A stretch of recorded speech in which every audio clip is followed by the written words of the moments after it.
La liberté d'expression est considérée comme l'un des fondements de la société démocratique par la Cour européenne des droits de l'homme, art.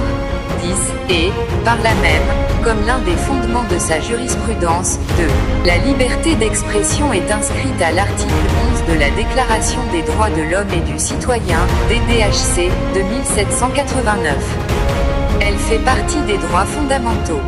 La liberté d'expression conditionne l'exercice d'autres libertés comme la liberté d'opinion, par exemple, 26 octobre 2023.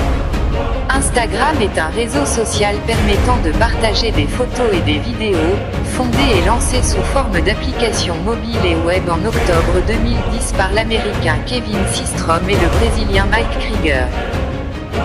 Bien que Facebook et Instagram appartiennent à la même entreprise, ils sont assez différents en termes de fonctionnalité et de philosophie. Facebook, qui est apparu en 2004 grâce à Mark Zuckerberg, est conçu pour être un réseau social généraliste, 22 octobre. Et pour cause, le compte créateur Instagram est considéré comme un compte professionnel.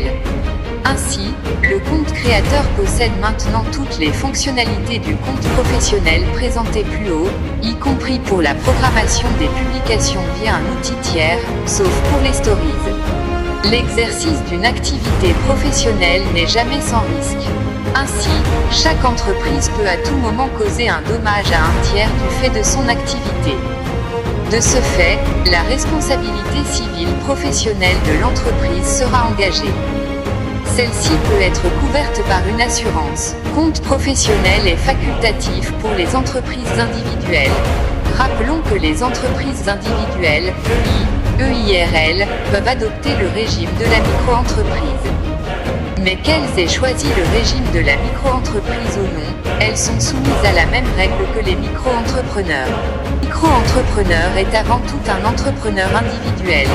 Il est donc responsable de ses actes professionnels, contrairement à un salarié, et engage ainsi sa responsabilité civile et pénale.